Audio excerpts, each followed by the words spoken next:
Hello and welcome to your Rochester Rundown for the week of April 23rd. Let's get right to it.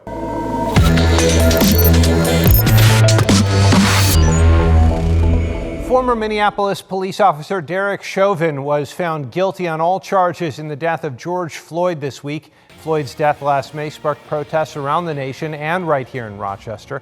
Charges against Chauvin include second and third degree murder along with second degree manslaughter. Chauvin is currently in custody. The conviction means a minimum of 40 years in prison. He'll be sentenced later this year. Thousands have marched in Rochester over the past year calling for justice for Daniel Prude. Prude died after an encounter with Rochester police last March.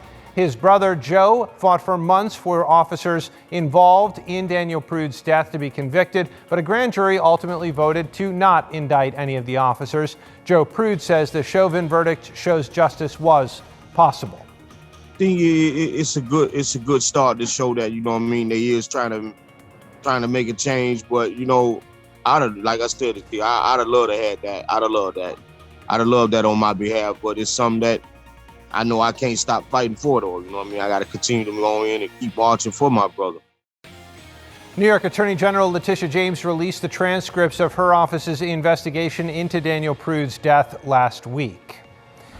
A 16-year-old has been charged with murder in the death of 71-year-old Richard Sasha. Sasha was killed during an attempted carjacking in Gates on April 7th.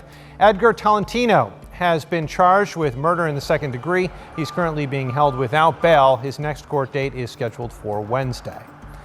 Two more students have come forward with sex abuse allegations against Hilton principal Kirk Ashton. The Northwood Elementary principal was indicted on 25 charges by a Monroe County grand jury, including 7 counts of second-degree sexual conduct against a child, 7 counts of first-degree sexual abuse, and 11 counts of endangering the welfare of a child. I sat down with Hilton Superintendent Casey Kasorik this week to talk about what happened. The thing that people keep reaching out to me on social media and asking is, how did they not know?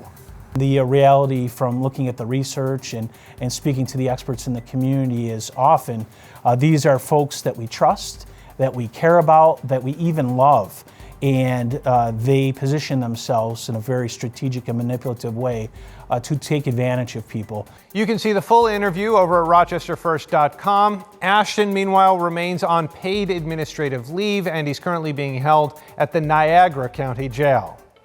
The Pittsford Central School District is apologizing for a 4th grade worksheet that taught falsehoods about slavery. The district says the highly insensitive material was used in a lesson on slavery during colonial times. Not only does it falsely claim enslaved people agreed to work for colonists in exchange for a trip to America, it also asked about the jobs they held and where they lived. The superintendent released an apology and statement saying officials have met with staff involved and they're working with teachers to ensure the worksheet is not being used elsewhere. You can't be teaching kids that Black people came willingly to this country and that we were not forced. And then it was like we were indentured servants coming up here to work our way off of whatever debt we had. That's false. Officials tell us the worksheet came from an online resource called Classroom Nook, which is not a district-approved resource for materials. Rochester police are now seizing and towing illegal dirt bikes and ATVs off city streets. Multiple fatal crashes have caused a surge in concerns for the community in recent weeks.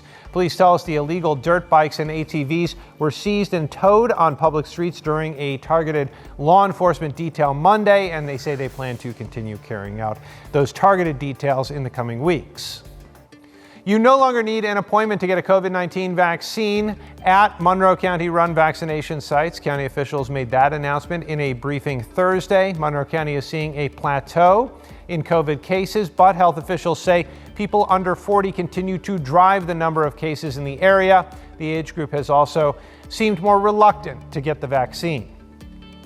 Museum and zoo capacity will increase to 50% beginning April 26th. They've been capped at 25% since last June. Movie theaters will also be allowed to increase capacity to 33%. And starting May 19th, large indoor arenas will be allowed to increase capacity to 25%. Meanwhile, the Strong Museum of Play entered the second phase of a transformational project Wednesday. The new 90,000 square foot expansion will be the centerpiece of the neighborhood of play. It'll include a new museum wing, an outdoor play exhibit inspired by board games, and an outdoor plaza area with playful sculptures. The project is expected to be completed by the summer of 2023. A rally was held Tuesday in Rochester to celebrate recreational marijuana legalization in New York State. April 20th is an official holiday for folks who take part. The Community Justice Initiative hosted the celebration at Highland Bowl. It's a way to work towards ending stigmas and educating the community about legalization, according to organizers. The law provides some new protection for cannabis users, and people with past marijuana convictions will have those removed from their record. Many believe that can help low-income communities that have been impacted by low-level drug laws. People hopefully can start being released sooner and faster, get those people out of jail because they don't need to be there. And overall, I just hope that it stops the oppression that it being illegal caused. The state is still hammering out specific regulations for the legal sale of marijuana. The governor has said that won't start until 18 months after regulations are set. That's all for this week. As always, we'll see you next Friday.